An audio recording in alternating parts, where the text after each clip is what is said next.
It wasn't a sunrise. It was an Azure Dawn. The first thing I did upon waking was count the shriveled claws on the mummified arm hanging from the ceiling. 1, 2, 3, 4, all accounted for. This arm is the only constant in the charred Hab Block 739 I've slept in for the last week. Everything else changes. Last night this room had a door. Now it opens directly into the outside world, separated only by a shimmering, iridescent haze. The walls, rusty red yesterday, glow shocking pink today. Tzeentch's touch has turned reality into a child's kaleidoscope, and we are the pieces constantly being shaken. The worst part? I no longer know what to believe.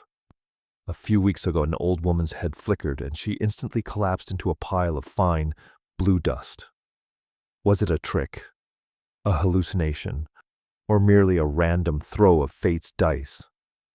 The only rule for survival is this: whatever happened yesterday will not happen tomorrow. I still carry the remnants of the old order inside me. I was once just a cog, a label stamper for the Astra Militarum's logistics chain in the lower levels of Hive City Arcanus. Life was a dull blanket of duty, obedience, and predictable drudgery. We sang the same monotonous Gothic hymns, ate the same bland corpse starch, and returned to the same manufactorum 471B. It was tedious, yes, but it was predictable. If you followed the rules, you lived. You knew the next shift would come. I failed to appreciate what a profound luxury that predictability was. My life before chaos now seems like a golden age. There was suffering, but the suffering had logic. Now, there are only consequenceless causes and illogical torments. Chaos arrived, not with a bang or a battle cry, but with a whisper. First, the VoxNet corrupted. The monotonous voice of the commissar was slowly replaced by layers of cackling laughter. Then the administratum's data began to distort. Ancient buildings vanished from city maps, replaced by impossible geometries that had never existed. Paranoia took root. The man next to me on the line claimed his job wasn't labeling crates, but reordering the air inside them. Days later, he spontaneously grew a shimmering, iridescent feather from his palm, and his head began spinning violently. He just giggled and was gone. The true war began when the sky tore open into shades of ink blue and blinding pink. Chaos Space Marines of the Word-Bearers Legion descended like corrupted meteors. But the real destruction was the bending of reality they brought. Within days, buildings began to melt and flow. Streets twisted into non-Euclidean mazes. Open a door, and instead of a hallway, you might find a glimpse of deep space or the horizon of another planet. Our structure, our entire reality, was disassembled like a magician's trick. I no longer know how long the occupation has lasted. Calendars, clocks, and seasons are all meaningless. Now, time flows like Tzeentch's laughter. Life is a paradoxical cycle of constantly shifting chores. Today, they demand we dig a foundation for the third-dimensional shadow of a non-existent temple. Tomorrow, they might order us to destroy the very thing we dug. The purpose, the meaning, none. Only movement matters. Change is the goal. The continuous effort and transformation are offerings to the Lord of Change. This morning, under the Azure Dawn, I finished counting the claws and got up. The floor, which was yesterday's soft, watery mud, is now hard, vitreous glass. Walking on it, I hear whispers from different temporalities, a cry of hunger, a song of triumph, all echoing through the glass floor of my room, which is both a shelter and a temporal scrapyard. I must go to the courtyard, assembly point Alpha Zeta. If I don't move, I will be noticed. And here, being noticed means being erased from the timeline. The others in the shelter, gaunt, pallid figures, stir. They carry the dazed look of having survived another night of warp-tainted dreams. I rise and walk through the gap where the door was. Even shadows are untrustworthy. One moment, A long, dark shape walks beside me. The next, that shadow has dissolved and reformed into a single blinking eye watching me. My head aches. This psychic pressure is far worse than physical exhaustion. In the courtyard, Dark Apostle Zarkos of the Word bearers and his cadre of dispersers await. Zarkos' armor shimmers in an unstable spectrum of slippery blue and magenta. From his pauldrons dangle the mutated skulls of former Imperial officers. His eyes blaze with pure psychic energy. He doesn't look at us. To him, we are merely minor details of fate. The dispersers, our own corrupted former citizens, carry electric goads that shift shape. A strike from these rods inflicts not just pain, but steals a fragment of memory and identity. I take my place, head bowed. Zarkos speaks, his voice a distorted mix of crude Gothic and screeching bird calls. Today's task: seal the gate of fate. No one knows what it means. It doesn't matter. We are not given an assignment, but an absurdity. We must obey. Otherwise, the worst fate awaits. A disperser, his body unnaturally elongated, snakes up to a woman next to me and slams his goad into her forehead. She collapses silently. Her eyes hold neither pain nor fear, just emptiness. The blow erased her identity. A lesson for us all: do not question, just move. I move. A living chain gang shuffling across the glass floors under the Azure Dawn. On my face, a grim certainty. However long this lasts, the next day will come. Because Tzeentch's drudgery is designed to be eternal. Our march takes us through the cities, constantly rearranging the labyrinth. Every street, every corner is different from hours before. Where a rusty iron gate stood yesterday, we pass beneath a surrealist archway today, carved from countless cyclopean eyes that stare endlessly at nothing. Our route changes daily, but the sense of futility at our destination never does. Tzeentch's drudgery is not a puzzle to be solved, but a self-consuming loop. The only things demanded of us are effort and conformity to chaos's aesthetic. Today's objective for the Seal the Gate of Fate task leads us to the ruins of what was once the city's central library. The marble columns are melted and warped, covered in an unstilling, shimmering, iridescent slime. Books and data chips float in this sludge, which tends to instantly solidify and then liquefy again upon exposure to air. The squelching sound underfoot is not like boots in mud, but like a psychic moan.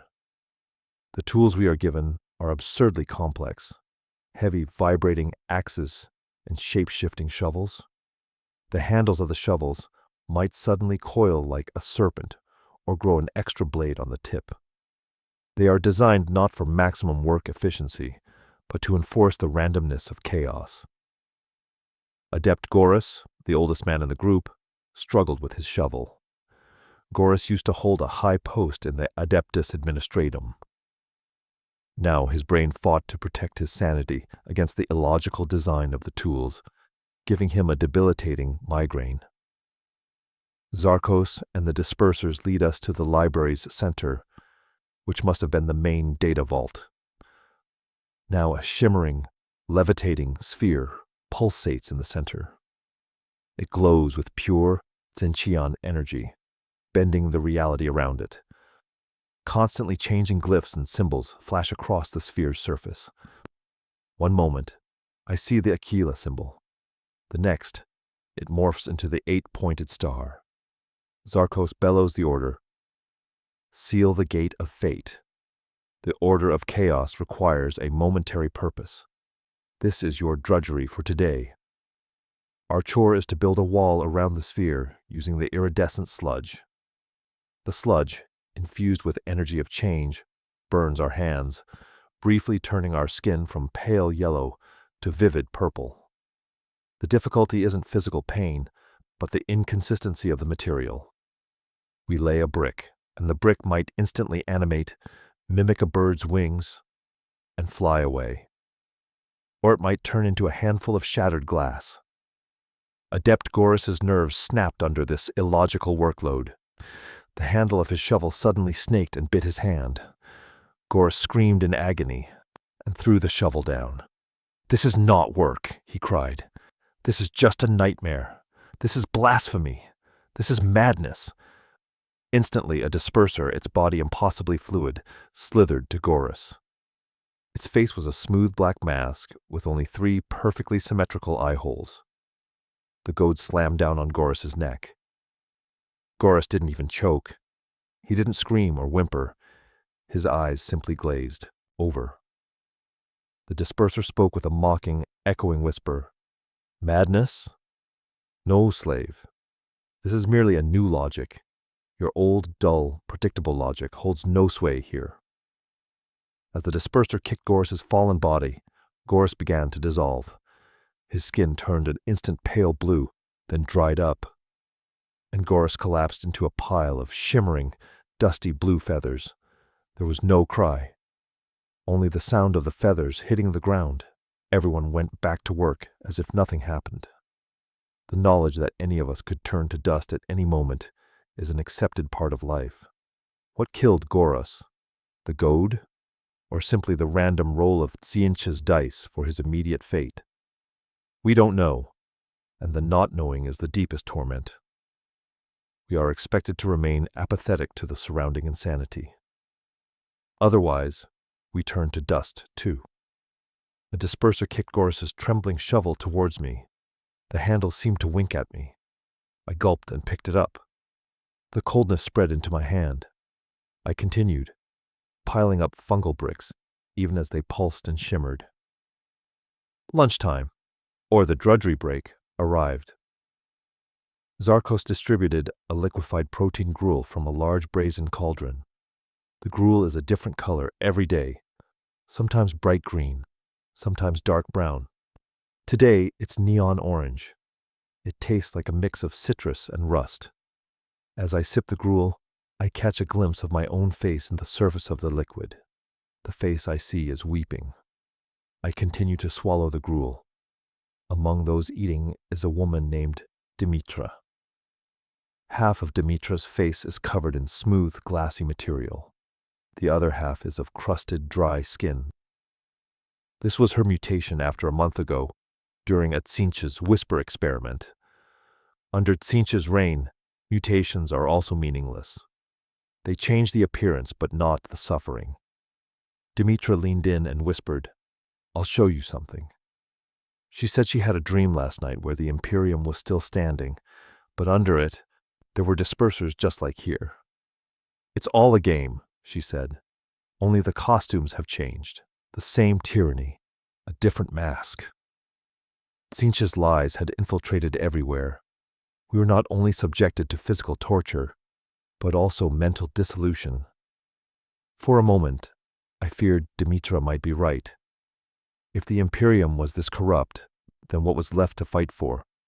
If everything was a game, were we just pawns? I quickly banished the thoughts. Despair is the most dangerous emotion here. It's Tzeentch's favorite bait. If you fall into despair, your chance of being erased from the timeline increases. The drudgery break ended.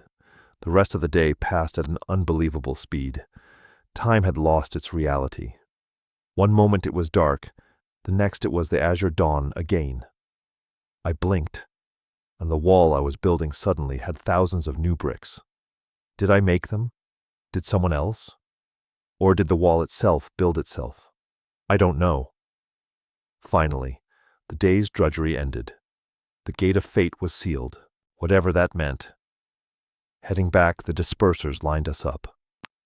Zarko stood before us, holding a shimmering blue disk. On the disk, constantly spinning glyphs were visible. Zarkos chanted a sorcery, and a blue light from the disk touched each slave's forehead. It was my turn. The light touched my forehead. There was no pain, only emptiness. Zarkos smiled. "You survived today, slave, but tomorrow, a new game begins, and your fate has already been written." That night, back in the shelter, I felt a strange sensation in my hand, like my fingertips were slightly trembling. I looked at them. 7 fingers. 8. 9. No, just 5. But for a moment, I had seen 7 fingers. Was this just an illusion? Or a dice roll by Tzeentch for me? The whispers in my head grew stronger. Do not fear. Change is the only truth. When I woke up, the mummified arm hanging from the ceiling was gone. Instead, a large carved eye stared from the wall. It wasn't watching me. It was simply being there. This wasn't a threat, but a statement of reality. Tzeentch never rests. Everything is in a constant state of flux. The day was the exact opposite of the previous one. Yesterday, we sealed the gate of fate. Today, we were tasked with unraveling the forgotten prophecy. This meant going to the ruins of a former Schola Progenium building, a powerful monument to the Imperium's rigid order. Now, under Tzeentch's influence, it was a constantly shifting maze. The dispersers leading us were different from yesterday. The previous ones wore smooth masks. Today's had patches of human skin stitched to their faces. Even worse, I recognized one of them. Kairos. He was a quiet, shy clerk who lived in my hab block during Imperial rule. Now, a shimmering purple energy pulsed around his bare, muscled body. The look of pain and ecstasy mixed on his face showed how deeply he had embraced his new purpose. As Kairos lined us up, we made eye contact. A vile smirk spread across his face. "Don't look at me, old neighbor," he hissed. His voice was a blend of a metallic screech and a woman's whisper, "Or I might separate you from your fate." This shook me. Betrayal is Tzeentch's sharpest weapon. More than external pressure, internal doubt destroys the mind. I searched Kiros's eyes for the last traces of his former life, but found none. Only pure, ruthless devotion. We arrived at the Schola Progenium. The task was to find the sealed paragraph within a mountain of millennia-old texts. These texts were a chaotic mix of High Gothic and unknown tongues. Blue and pink flames danced across the surface of the documents. The flames didn't burn the paper. They only changed the letters. One moment I read a word. The next that word had transformed into a new one. We were all kneeling, frantically searching through the texts for the sealed paragraph. It was like searching for a needle in a haystack. But worse, the haystack and the needle were constantly changing places. Next to me was Demetra, the woman with the glass face. She desperately looked at a parchment. "I found it! I think this is it," she whispered. The parchment had an Aquila symbol on it and the words, "The Imperium endures forever," written below. She joyfully presented the parchment to Kairos. Kairos took the parchment and looked intently at it. Then, with a terrifying smile, he tore it up. "A lie," he screamed. "Only change endures. You still believe in old, rotten lies." Kairos slammed his goad down on Demetra's glass face. The cracking sound echoed like a gunshot. Demetra fell to the ground. Her glass face shattered into 1,000 tiny pieces, but no blood flowed. Behind the broken glass, I saw no face, only a void of shimmering blue light. She was not just physically hurt, she was unmade. Kairos looked at me, his eyes wide with fanatical excitement. "Did you see, old neighbor? The truth is nothing. The only truth is what he wills." This moment was a crucible of Tzeentchian horror. It wasn't the pain that terrified us, but the realization that our memories, our beliefs, and our identities could be wiped out in an instant for believing in something static. We continued searching. The air was thick with the scent of ozone and the subtle clicking sound of reality rearranging itself. After hours of fruitless labor, Zarkos intervened. He stood on a pile of the books, his armor crackling with psychic energy. "You search in vain, you fools," he boomed. "The prophecy is not in the words, but in the searching. It is a prophecy of effort and confusion. The paragraph is this: you will find no answer." He laughed. a deep, booming, utterly unhinged laugh that made the very ground tremble. He then ordered us to gather all the texts and throw them into a giant purple pyre burning in the courtyard. The work was meaningless, designed only to waste our time and shatter our expectations. The day ended with us throwing the history of our world into a flame that devoured knowledge. Back at the Hab block, I couldn't sleep. I was too terrified to close my eyes. I looked around the overcrowded room. Everyone was twitching. I saw a man, Gregor, who used to be a dock worker. Gregor's skin had turned a mottled, iridescent purple. As I watched, Gregor's right eye slid down his cheek and settled where his mouth should be. His mouth was now just a smooth patch of skin. He tried to scream, but the sound was muffled, coming from his newly formed eye mouth. No one helped him. We all just watched, numb with terror. If we helped, we'd be noticed. If we ignored it, we'd be safe for now. I closed my eyes and whispered an old Imperial litany. It was a prayer against heresy. As I did, I felt a warm sensation on my skin. I opened my eyes and looked down. A small section of my forearm was glowing faintly gold. I quickly covered it with my tattered sleeve. Was this a blessing? A sign of the Emperor's favor? Or was it Tzeentch's ultimate trick, making me believe I was chosen for salvation only to set me up for a more spectacular fall? The whispers started again, but this time they were different. They weren't just in my head. They seemed to be coming from the gold patch on my arm. Do not trust the change. Do not trust the light. Only the darkness is certain. I am now an island of doubt in a sea of mutating bodies. I cannot trust my eyes, my memories, or the faint golden glow on my skin. And tomorrow, a new task awaits, a new absurdity, a new level of psychological terror. The golden patch on my arm grew warmer during the night. I tried to scratch it off, to rub it clean with the stale water we were allocated, but the mark was part of me. It didn't feel like a mutation. It felt like a brand. It pulsed faintly, and every time it did, the chaotic whispers in the room would recede, replaced by a single, sharp thought. Remember. Remember what? My old life? The Emperor? Or just the fact that I was still myself? The routine of unreality continued.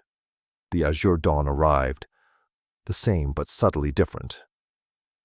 This time our assembly point had moved to the edge of the city, near the massive warp storm scar, a permanent, swirling vortex of cosmic purple and electric blue that had replaced the horizon. Our overseer was not Zarkos today, but a towering Chaos Sorcerer Lord named Kalen.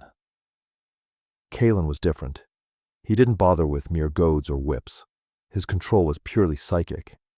He wore robes made of living, shifting feathers that changed color every few seconds. When he spoke, his voice came from everywhere at once, a chilling symphony of thousands of simultaneous voices speaking in perfect, terrifying unity. "Today's labor, slaves," Kalen announced, his voice reverberating through my skull, "is one of purification. You shall build a great warp siphon to draw power from the great storm. But first, you must find the corrupted seed buried beneath the earth. It is the key to the ritual." We were given massive, cumbersome drills and sent to bore into the solid rock near the warp storm scar. The air here was thick and metallic, saturated with raw chaos energy. The drills were powered by captured demons, and they shrieked with pain and fury as we drove them into the ground. The work was physically brutal, the sheer vibrations threatening to shake our bones apart. But the real danger was the mental fatigue.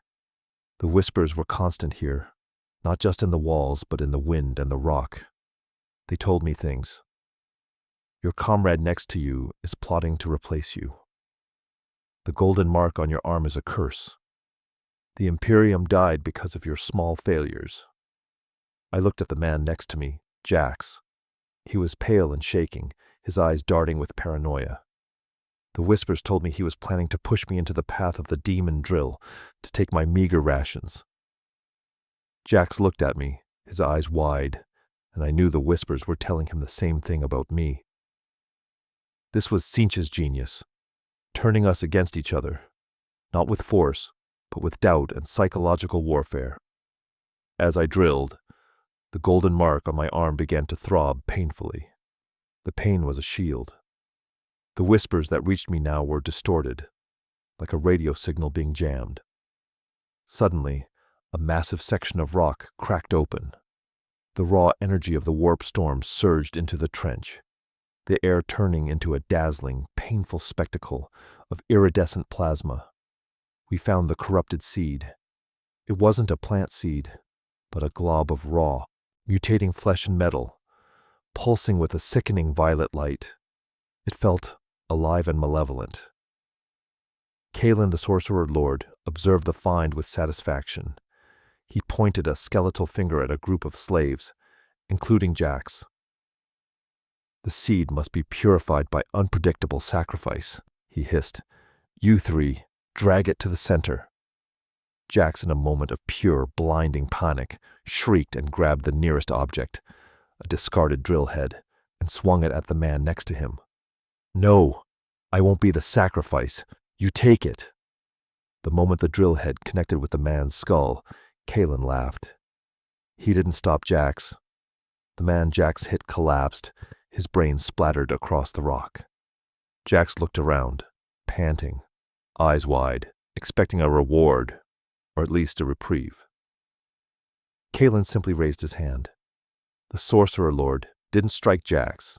Instead, he made a subtle gesture, and Jax's skin began to peel away from his body in long, iridescent strips. Jax didn't scream. He simply dissolved into a fluttering cloud of purple paper slips, each slip bearing a single, random glyph. "Fool!" Kaelin's unified voice roared in our minds. "The sacrifice had to be unpredictable. Your betrayal was too obvious, too predictable. You failed the test of randomness." The remaining slaves, utterly terrified, dragged the pulsing, corrupted seed away. We learned two new, terrible lessons. Simple murder is too predictable for Tzeentch. An obvious betrayal leads to a quick, humiliating death. During the drudgery break, I hid my golden arm mark under my rags and thought about Jax. He thought he was saving himself. He thought he was playing the game. But he only proved how predictable humanity is. I looked at my arm again. The golden mark pulsed again, and the word stasis flashed in my mind. Stasis, the opposite of change. The only way to survive Tzeentch's game is to stop playing it entirely. But how? The moment we stop moving, we are eliminated. As the day dragged on, and we continued to build the impossibly complex warp siphon, a tower of shifting blue crystal and brass eyes, I realized the only thing that could truly defeat Tzeentch's game was stubborn, illogical constancy. To be the one unmoving object in a universe of flux. But how long could a mere human maintain constancy when their mind, body, and world were being rewritten every second? That night, back in the Hab block, I heard the faint, ghostly sound of a woman weeping. It wasn't the usual whimpering. It was a single, clean, human sound of grief. I looked around the darkened room. I located the source. A young woman named Seraphina, huddled in a corner. She was weeping over a small, smooth stone she held in her hands. I risked everything. I crept towards her. "What is it?" I whispered, my voice cracked from disuse. Seraphina looked up, her eyes brimming with real unfiltered tears, a sight as shocking as a demon's smile. "It's my daughter," she choked out, holding up the stone. "They took her. Last night. This morning I found this stone in her place. But I know it's her. She was always so still and solid. She was clutching a smooth gray river stone. Her daughter had been changed, transmuted, for some obscure purpose. But the mother's grief was real. And in this place of constant change, real, human grief felt like a heresy. It was constancy. It was stasis. I reached out and gently touched her shoulder. The golden mark on my arm throbbed intensely. And for a brief moment, the whispers and the cosmic light flickered and vanished. There was only silence. A true, honest silence. In that silence, I made my decision. If I was to survive, I had to find a way to make my own stasis, to hold on to something real. And Seraphina's genuine grief might be the anchor I needed. The golden mark was not a curse. It was a shield, or perhaps a gift from a power I dared not name, but whose effect I deeply appreciated. It was a small spot of constancy in a world of absolute change. When I focused on its warmth, the psychic chatter, the lies, the doubt, the whispers of Tzeentch would be muffled. It was like finding a small, silent room in the center of an eternal orchestra of screams. I spent the next few days working near Seraphina. She continued to clutch her smooth gray stone, her transformed daughter.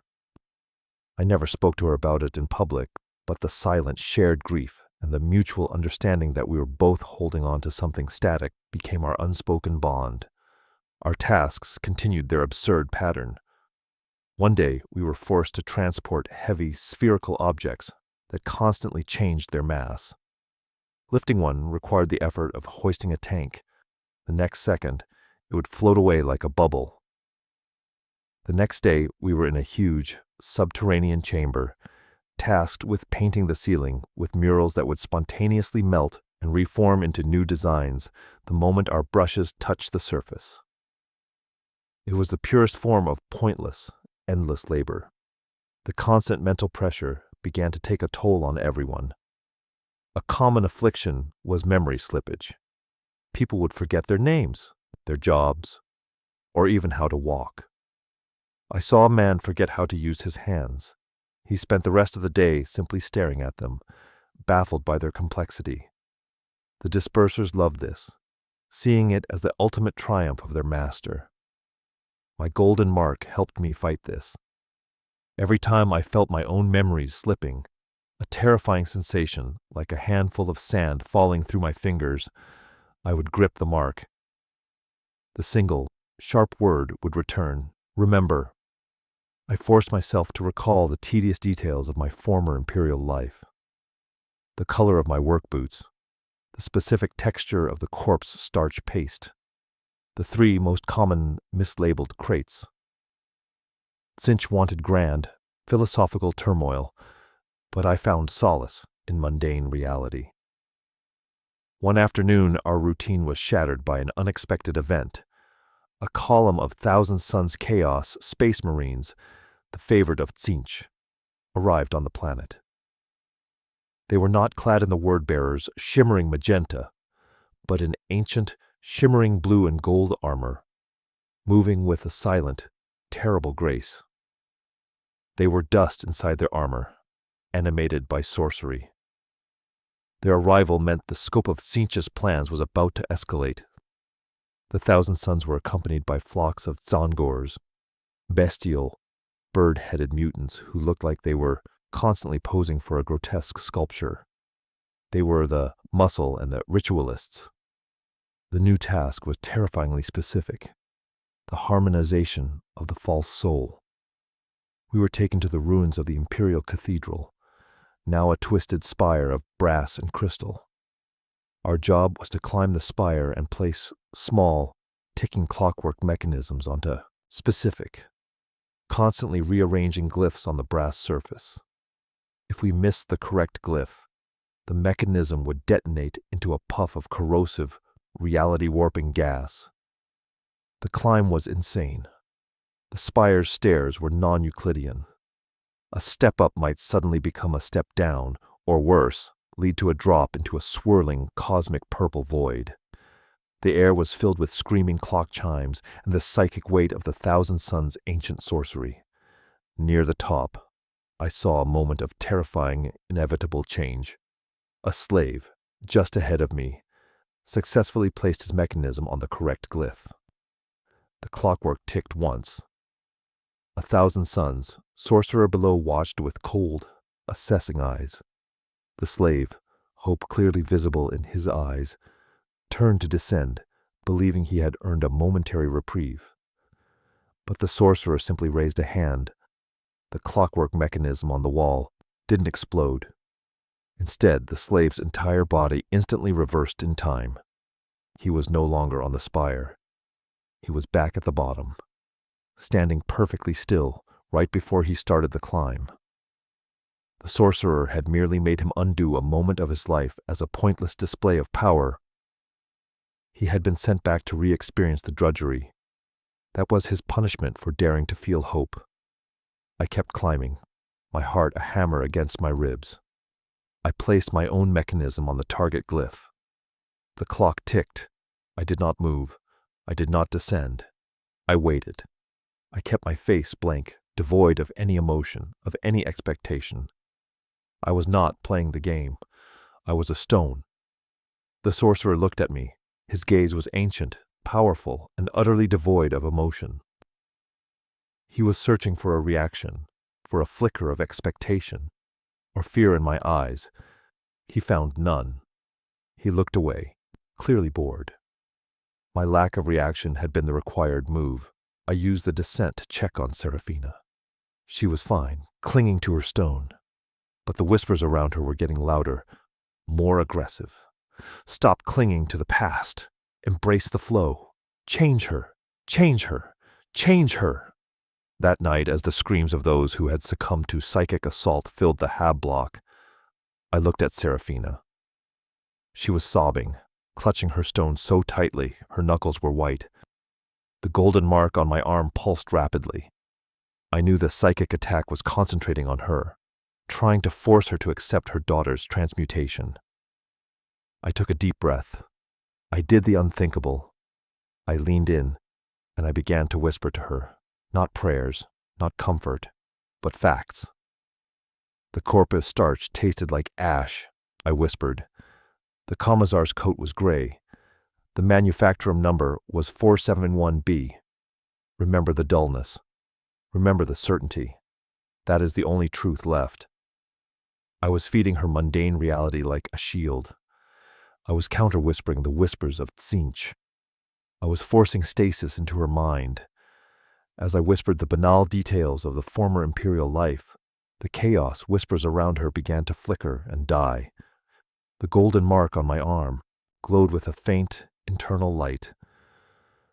We were creating a small pocket of resistance, a temporary refuge of constancy in a world defined by its opposite. My bond with Seraphina deepened. We became two pillars of static resistance. We communicated only in facts and mundane recollections, whispered in the darkness. The ration paste was always too salty. The morning bell rang at 0400 hours precisely. These were our counterspells against the endless, aggressive lies of Tzeentch. Our daily tasks grew more intricate, more cruelly designed to test our sanity. We were taken to a huge, enclosed chamber, a kind of psychic crucible.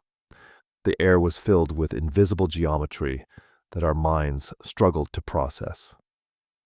The simplest act of walking was a torture.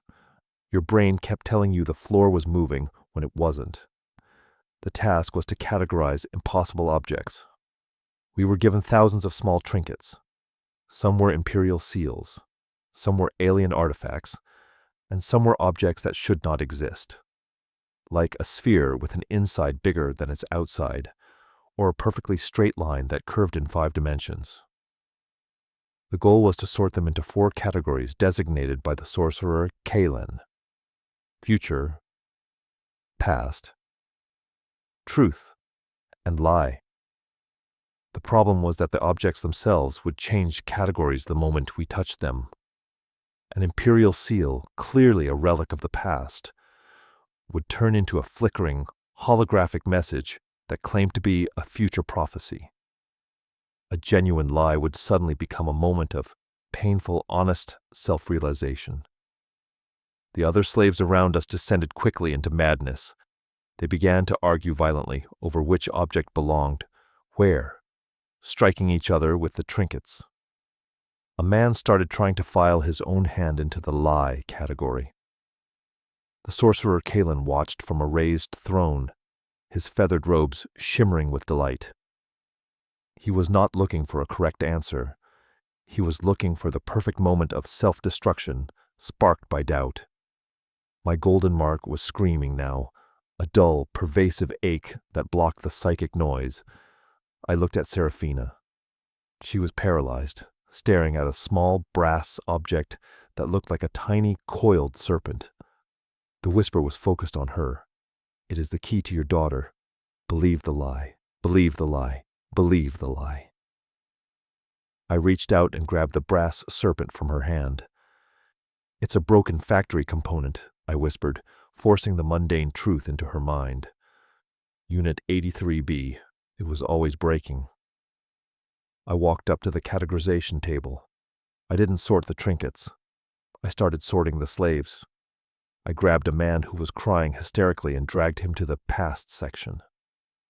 I shoved another, who was raving about secret conspiracies, into the lie section. The others watched, utterly confused. I was performing a theater of unpredictable, illogical compliance. I wasn't sorting the objects. I was sorting the effects of the objects on the slaves. This was something Kalen hadn't predicted. Kalen rose from his throne, his multiple voices a blend of confusion and intrigue. "What are you doing, slave?" I forced my voice to be flat, utterly devoid of emotion. "Fulfilling the task, master. I categorize based on the most recent, obvious change in the immediate environment." Kalen studied me. He was looking for the logic behind my actions. But there was none.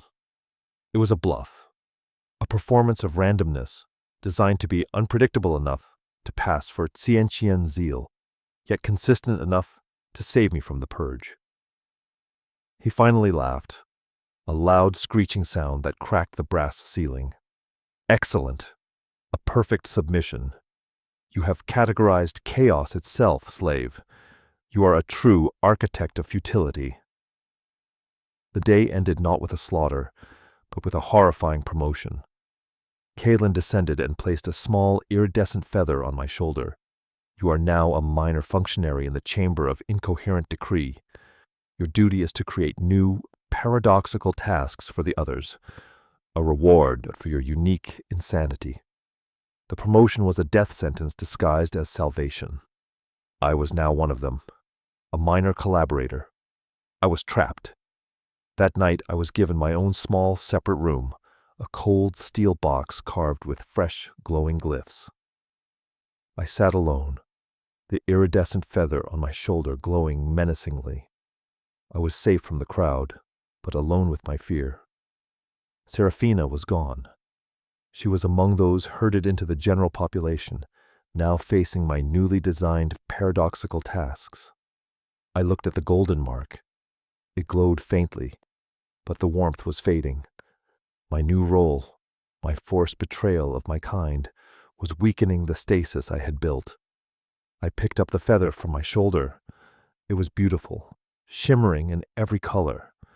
I had to create a new task, a task that would fulfill Tzeentch's demand for futility, but also somehow give the slaves a chance to maintain their sanity. I spent the night writing the decree for the next day's Angaria. The sorcerer Kalen would read it in the morning. My decree. The task of the Unmoving Man. The slaves must find a particular man in the crowd, and their only task is to stand perfectly still beside him for 10 hours, ignoring all whips, temptations, or attacks. If they move, they die. The Unmoving Man would be someone chosen randomly by me. But the real trick was this. The Unmoving Man would be me. I would stand still, and I would force myself into such a deep state of stasis that even the whispers of Tzeentch could not reach me. I would become the unmoving anchor for every slave in the city. I would use my false authority to save them, one day at a time, by using myself as the anchor of constancy. The Azure Dawn broke, and the vox horns blared with the announcement of my own decree, the task of the Unmoving Man. I marched with the Dalamchiller to the central plaza, the same place where they held the abhorrent rituals. I stood in the middle of the broken, blood-stained stone. I took my place as the Unmoving Man. The slaves were herded around me.